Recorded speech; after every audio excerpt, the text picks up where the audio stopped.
할렐루야. 오늘도 각 가정에서 영상으로 구시기도에 참석하시는 우리 모든 성도님들을 우리 주님의 이름으로 사랑하고 환영합니다. 우리 삶의 모든 것은 하나님의 은혜인 줄로 믿습니다. 우리 삶을 인도하신 그 하나님의 은혜를 기억하는 마음으로 함께 이 찬양을 주 앞에 올려드리길 소원합니다.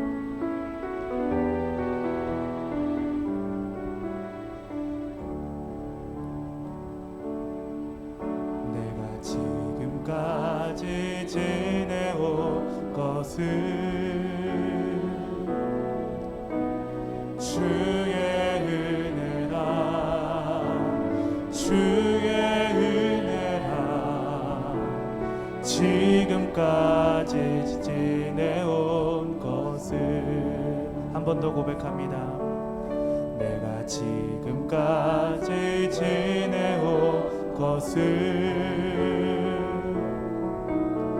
주의 은혜라, 주의 은혜라. 지금까지 지내온 것은 주의 은혜라, 주의 은혜라, 주의 은혜라. 지금까지 지내온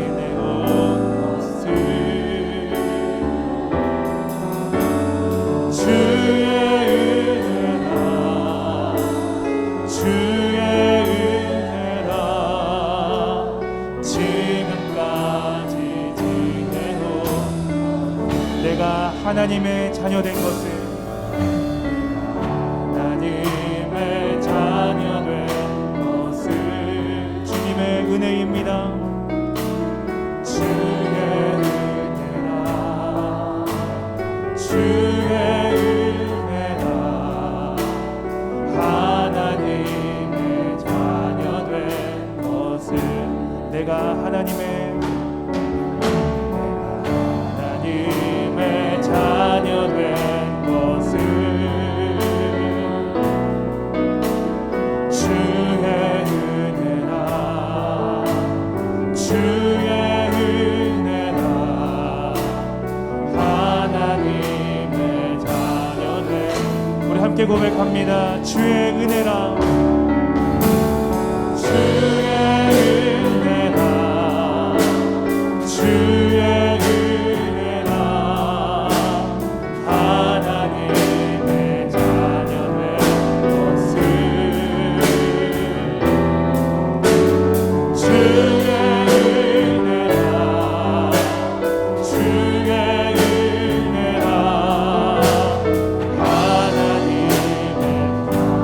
절로 고백합니다. 내가 이 자리에 서 있는 것은, 이 자리에 서 있는 것은 주의 은혜라, 주의 은혜라. 이 자리에 서 있는, 우리 한 번 더 고백할까요? 내가 이 자리에 서 있는 것은 주의 은혜라, 주의 은혜라. 이 자리에 서 있는, 우리 함께 고백합시다. 주의 은혜라, 주의 은혜라, 주의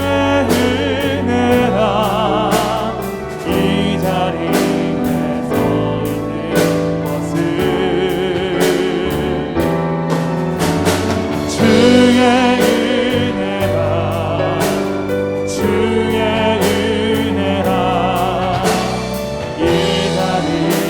우리 마지막으로 주 앞에 고백합니다. 주의 은혜라, 할렐루야. 주의 은혜라, 주의 이 자리에 서 있는 것은, 이 자리에 서 있는 것은 주의 은혜라, 주의 은혜라. 이 자리에 서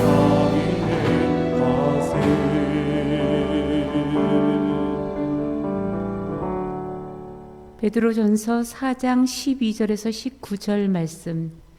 사랑하는 자들아, 너희를 연단하려고 오는 불시험을 이상한 일 당하는 것 같이 이상히 여기지 말고 오히려 너희가 그리스도의 고난에 참여하는 것으로 즐거워하라.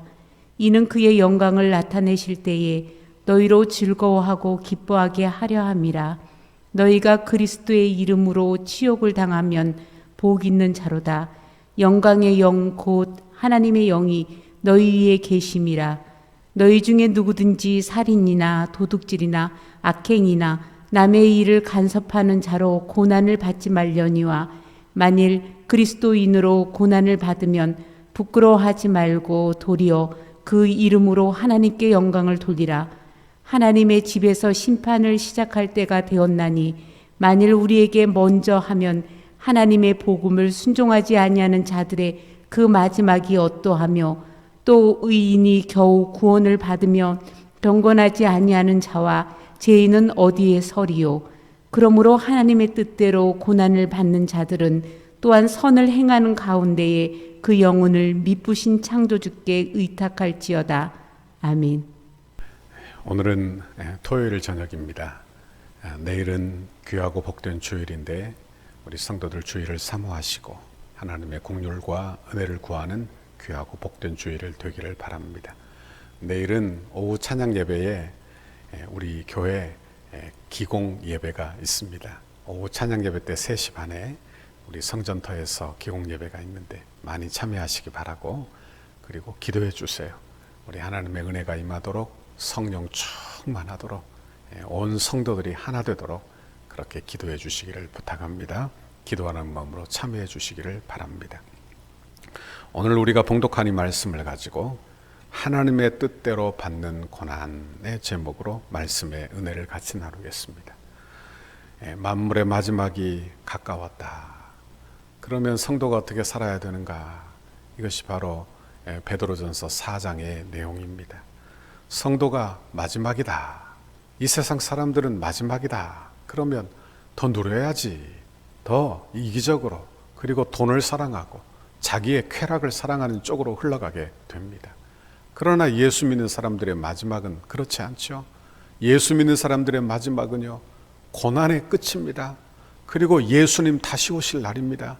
구원의 날이 되고 영원한 천국 기업을 얻는 날이 되는 것입니다. 그러니 어떻게 하라고 합니까?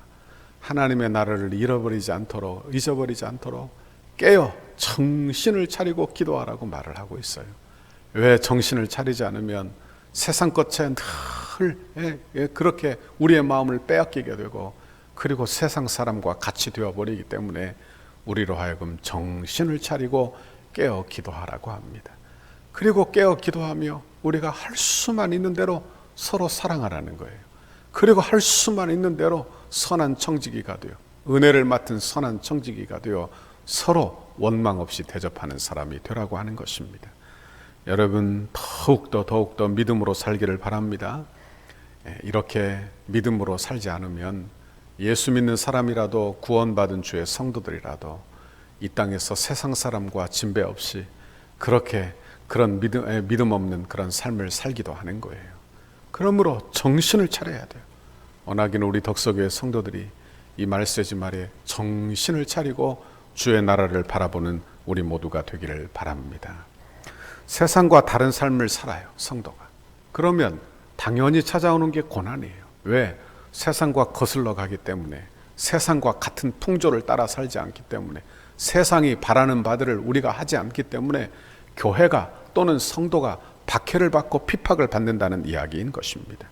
여러분, 16절에 보니까 그런 고난을 뭐라고 했느냐? 그리스도인으로 고난을 받으면, 그랬어요. 그리스도인으로 고난을 받는다. 그런데 한번 잘 생각해 보십시오. 우리는 그리스도인으로 믿음이 아니어도 고난을 늘 받습니다. 그렇죠?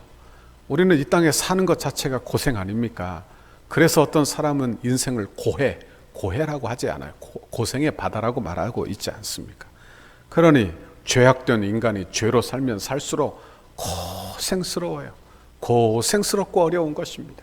그래서 15절에 보니까 너희 중에 누구든지 살인이나 도둑질이나 악행이나 남의 일을 간섭하는 자로 고난을 받지 말려니와.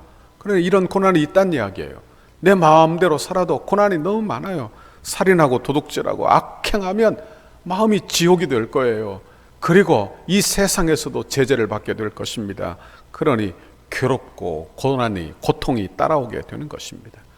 그런데 이런 일로 예수 믿는 사람들은 뭐 하지 말라? 이런 일로 고난을 받지 말라는 거예요. 이런 일로는 이제 더 이상 고난 받지 말라고 이야기하는 것입니다. 왜? 우리의 죄악은 이미 예수님이 해결해 주셨기 때문인 줄 믿습니다. 내 죄악이 해결 안 받았어요. 그러니 다시 죄를 지어 그 죄에서부터 오는 그 고생, 그 고통은 여러분 다시 받지 말라. 이것이 성경 말씀의 이야기인 것입니다. 그러나 반대로 우리가 추구해야 될 고난은 어떤 것이냐? 예수님 때문에 받는 고난, 믿음을 지키려다가 받는 고난, 이것은 받아도 되는 고난이에요. 피하지 말고 받아야 될 고난이라, 이 고난 받는 사람은 복된 사람이라 이렇게 말씀하고 있는 것입니다. 14절을 보십시오. 너희가 그리스도의 이름으로 치욕을 당하면 복 있는 자로다. 영광의 영 곧 하나님의 영이 너희 위에 계심이라. 예수 믿어 믿음으로 사는 것, 이 세상이 미워한다는 의미예요. 예수 믿어 부정직하던 사람이 정직하게 살려고 해요. 부도덕한 사람이 도덕적으로 정직하게 하나님 말씀대로 살려고 하는 것입니다. 죄를 거부하는 마음이 생겨나게 돼요. 그러면 너 왜 이러니? 너 이상하다 하며 박해가 시작되는 것입니다. 예수 믿어 제사를 거부하고 믿음으로 바르게 살려고 하면 집안에서 박해가 일어나기 마련이라 그런 말씀이에요. 이런 치욕을 당하면 어떻다고요? 부끄러운 게 아니라 복되다, 복되다 이렇게 말하고 있는 거예요. 왜? 하나님의 영이 너희 위에 계십니다. 성령이 너희와 동행한다. 성령, 위로의 영, 보혜사 성령이 너희를 붙들고 계시다, 보호하고 계시다, 그런 말씀을 하고 있는 것입니다. 바울과 실라가 빌립보에서 복음을 전하다가 여종의 귀신 들린 여종의 귀신을 쫓아냅니다. 이 일로 말미암아 모함을 받아 그들이 감옥에 갇히게 돼요. 실컷 두들겨 맞고 감옥에 갇히게 돼요. 뭐 잘못한 일이 있어야 얻어맞고 그럴 건데 복음 전하고 선한 일을 했는데 오히려 누명을 쓰고 실컷 얻어맞고 복음 전하고 교회를 세우기는커녕 감옥에 갇혔으니 얼마나 마음이 어렵겠습니까? 그런데요, 바울과 실라는 원망 불평하지 아니하고 찬양을 합니다. 밤중에 찬양을 하는데 그 소리를 온 죄수들이 다 듣습니다. 그리고 성령이 임하는데요, 옥터가 움직이고 메인 것이 다 풀리고 간수가 예수 믿게 되고 간수를 통하여 빌립보 교회가 그곳에 세워지게 된 거예요. 아이고, 보십시오. 하나님의 은혜가 이렇게 임한다는 것을 여러분 보실 수 있기를 바랍니다. 그리스도인이 고난당해요.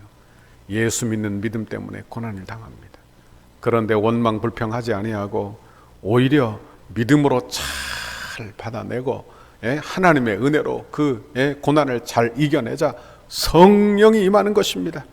고난 속에서 그리스도의 향기가 바라기 시작하는 것입니다. 고난 속에서 교회가 세워지게 되는 거예요. 여러분에게도 어떤 고난이 있습니까? 여러분에게 어떤 고난이 있든지 믿음으로 이 고난을 잘 이겨내는 여러분의 신앙생활 되기를 바랍니다. 원망 불평하면요, 그리스도의 향기가 나타나지 않아요. 그러나 원망 불평하는 말을 딱 접고 그리고 믿음으로 받아들이고 믿음으로 반응하기 시작하면 어떻게 되느냐? 성령이 임한다는 거예요. 성령이 임한다는 거예요. 그리스도의 향기가 바란다는 거예요.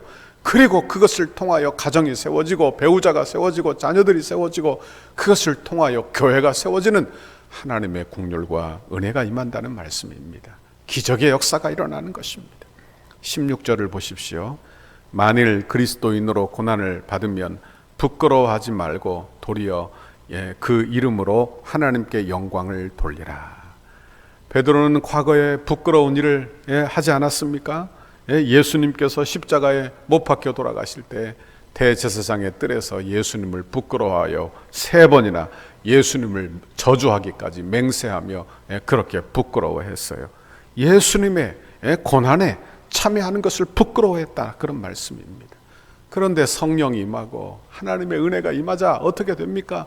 그가 주님 사랑을 받게 되고 그리고 복음을 담대히 전하게 되어 더 이상 부끄러워하지 않게 되어 그러자 3,000명씩 죽게 돌아오고 하나님의 기적이 일어나고 예루살렘 교회가 세워지는 은혜와 축복이 임하게 되는 것입니다. 그리고 베드로 사도가 이런 은혜를 경험하고 저와 여러분을 향하여 소아시아에 흩어진 고난당하는 나그네들을 향하여 너희도 고난받을 때 부끄러워하지 말고 도리어 영광을 돌리라 이렇게 말씀하고 있는 것입니다. 성도가 고난의 성격을 모르면요 부끄러워할 수도 있어요. 잘못 반응하게 되는 것입니다. 고난을 당하는데 부끄러워 죽겠어요. 보십시오. 그러나 부끄러워할 것이 아니라 하나님 찬송하라, 오히려 감사하라, 그렇게 말씀하고 있는 것입니다. 17절 18절을 보십시오. 하나님의 집에서 심판을 시작할 때가 되었나니 만일 우리에게 먼저 하면 하나님의 복음을 순종하지 아니하는 자들의 그 마지막은 어떠하며 18절 또한 의인이 겨우 구원을 받으면 경건하지 아니한 자와 죄인은 어디에 서리요 그랬어요. 여기 보십시오. 여기 하나님의 집은 교회를 의미합니다. 그런데 교회에 하나님의 집에 심판을 시작할 때가 되었다. 이게 무슨 말이냐? 이것은 교회의 환난과 핍박이 임하게 되었다. 이것 심판이라고 이야기를 했어요. 그런데 이렇게 교회가 박해를 받으면 성도가 어때요? 고난을 받게 되는 거예요. 그러니 얼마나 어렵습니까? 오늘 성경에 보니까 겨우 구원을 받으면 이렇게 표현을 하고 있어요. 그런데 우리 주님이 오셔서 이제 그 핍박자들을 다 심판하실 날이 있다는 거예요. 하나님께서 우리의 믿음이 옳다 인정하는 그때가 있다는 그런 말씀을 하고 있는 거예요. 이때 보십시오. 교회가 이렇게 어려웠다면 교회를 박해하는 불신자들은 얼마나 어렵겠느냐.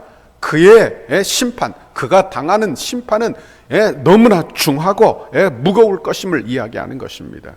보십시오. 박해하던 자들이 이제 그들의 잘못을 깨닫게 될 거예요. 자기의 비판이 얼마나 잘못되었는지 알게 될 것입니다. 그리고 자기의 죄악이 여실히 드러날 거예요. 자기는 누구를 판단하고 심판할 자가 아닌데 여러분 그렇게 자기의 죄악이 완전히 드러나면 어떻게 되느냐? 부끄러워 숨게 되는 것입니다. 성경에 보니까 죄인들이 이런 말을 해요. 바위와 나를 가려다오, 산아 나를 가려다오. 바위 밑에 깔리면 얼마나 괴롭겠어요. 산 밑에 깔리면 얼마나 괴롭겠습니까? 그런데 그게 낫다는 거예요. 그게 낫다. 그만큼 부끄러운 것입니다. 이날은 어찌 보면 불신자들을 향한 경고가 아니라 믿는 자들을 향한 위로의 말씀이 되는 것입니다. 얼마나 위로가 됩니까? 하나님이 다 드러내시는 것. 19절을 보십시오. 그러므로 하나님의 뜻대로 고난을 받는 자들은 또한 선을 행하는 가운데 그 영혼을 미쁘신 창조주께 의탁할지어다. 그래요. 그렇습니다. 우리 하나님의 심판은 반드시 있습니다. 이 세상은 우리 주님의 손에 달려 있습니다. 생사화복은 우리 주님의 손에 달려 있고 우리가 믿는 바는 반드시 옳다 인정하며 드러나게 될 거예요. 우리가 바라던 천국의 기업은 우리에게 새 하늘과 새 땅으로 우리에게 임하게 될 것입니다. 그렇다면 이것이 사실이라면 우리가 이 사실을 반드시 분명히 확실하게 믿고 있다면 우리가 고난을 당할 때 여러분이 고난이 잠시라는 것을 알아 원망 불평하지 말라 하는 말씀입니다. 그리고 오히려 선을 행하라. 그리고 보복하거나 이 세상에서 보상받으려 하지 말고 오히려 오늘 본문에 보니까 우리의 영혼을 미쁘신 창조주께 의탁할지어다. 여기 미쁘다는 말이 어떤 뜻입니까? 믿을만하다.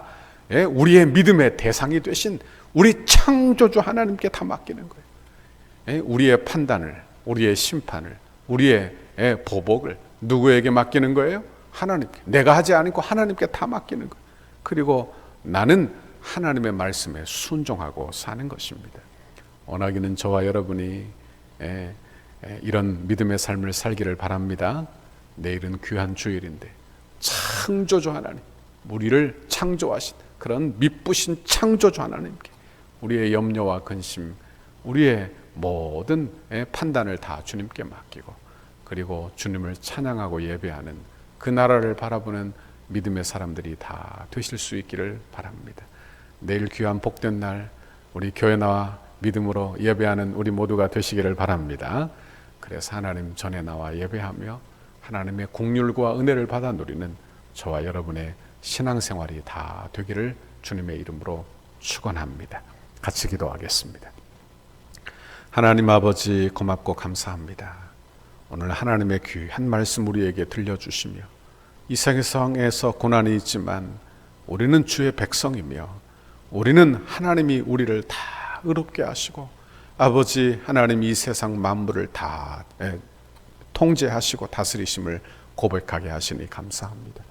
그러므로 내가 다 해결하려 하지 아니하고 미쁘신 창조주께 우리의 영혼을 의탁하는 믿음의 사람들이 다 되도록 그런 믿음을 갖도록 주께서 우리 모두에게 복 주시고 함께하여 주옵소서. 내일은 귀한 복된 주일입니다. 거룩한 주일을 사모하여 예배자리 사모하게 하시고 예배하며 은혜 받는 우리 모든 성도들 다 되도록 복에 복을 내려 주옵소서. 예수님 이름으로 기도하옵나이다. 아멘. 하늘에 계신 우리 아버지여, 이름이 거룩히 여김을 받으시오며 나라에 임하옵시며 뜻이 하늘에서 이룬 것 같이 땅에서도 이루어지이다. 오늘날 우리에게 일용할 양식을 주옵시고 우리가 우리에게 죄 지은 자를 사하여 준 것 같이 우리 죄를 사하여 주옵시고 우리를 시험에 들게 하지 마옵시고 다만 악에서 구하옵소서. 대개 나라와 권세와 영광이 아버지께 영원히 있사옵나이다. 아멘. 우리 교회를 향한 주님의 뜻을 이루소서. 성전 건축을 위한 100대의 기도문 토요일입니다. 페이지 19페이지에 있습니다. 오직 하나님의 영광을 위하여. 덕소교회 건축과 과정이 한국교회의 건축의 아름다운 모델이 되어 덕소교회가 이 지역의 랜드마크가 되게 하옵소서. 건축 기간에도 주일 예배를 통해 예배의 감격과 영광이 더욱 강력하게 드러나게 하시고 건축 과정에서 모든 성도가 더욱 뜨거워지고 기쁨이 넘치게 하옵소서. 담임 목사님과 당회, 건축위원장 장로님과 건축위원들과 소위원회에 은혜를 주셔서 하나님이 공급하시는 지혜와 능력으로 건축을 진행하게 하시고 하나님의 전신갑주로 보호하여 주옵소서. 건축을 통하여 세대를 초월하는 강력한 성령의 기름 부으심을 경험하게 하시고 세대 간의 하나가 되는 교회가 되게 하옵소서. 건축을 통하여 덕소를 대표하는 교회가 되게 하시고 덕소 지역의 영적 부흥을 선도하는 교회가 되게 하옵소서. 건축을 통해 믿지 않는 영혼들이 교회로 나와 예배드리며 변화되고 구원의 감격이 넘치는 덕소 교회가 되게 하옵소서. 건축 과정이 부담이 아닌 축복임을 확신하며 하나님의 거룩한 부르심 앞에 온전히 응답하는 성도들이 되게 하시고 자원하는 심령과 헌신하는 모든 주의 백성들에게 이삭에게 주신 100배의 결실이 있는 복을 주옵소서. 건축의 시작으로부터 모든 과정과 입당 및 헌당 등 모두를 하나님의 손에 올려드리오니 하나님만이 영광을 받아 주옵소서. 주일 담임 목사님을 위하여 5페이지에 있습니다. 하나님의 보내심을 받은 종으로서 주님의 뜻만을 추구하며 이루어가는 목자가 되게 하시고 남양주 일대와 민족과 세계를 살리는 지도자가 되게 하옵소서. 성령의 능력과 말씀이 충만한 교회가 되도록 이끌어갈 영적 지도력을 더하여 주셔서 새로운 시대를 여는 영적 지도자가 되게 하옵소서. 담임 목사님에게 영육간의 강건함을 허락하시고 성령 충만으로 사역을 감당하게 하옵소서. 맡겨주신 사역을 감당하실 때에 하늘의 지혜와 능력으로 붙잡아 주시고 온 교회에 주님의 비전을 세워가기에 부족함이 없이 능히 감당하게 하옵소서. 하나님의 역사를 읽는 영적 통찰력과 분별력 그리고 섬김의 지도력을 주시고 다윗에게 주셨던 성전 건축에 대한 사모함과 열정, 더 나아가 솔로몬에게 주셨던 기쁨과 헌신, 지혜로 충만하게 하셔서 건축의 모든 과정을 감당하게 하옵소서. 주님의 영광스러운 몸된 교회를 위해 앞장서서 섬기시는 장로님들에게 독수리 날개치며 올라감과 같은 피곤치 않은 새 힘과 능력을 주시고 가정과 생업 위에 주님의 은혜를 넘치도록 부어 주옵소서. 기도의 자리를 무릎으로 감당하게 하시고 겸손하고 진실한 섬김의 모습으로 성도들에게 섬김의 본이 되게 하옵소서. 장로님들이 먼저 풍성한 은혜를 체험하게 하시고 기도와 눈물과 헌신의 역사가 이루어지게 하옵소서.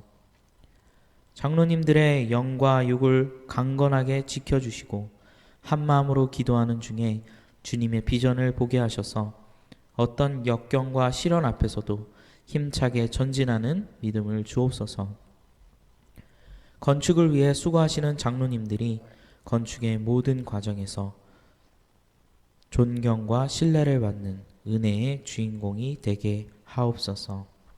아멘.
아멘.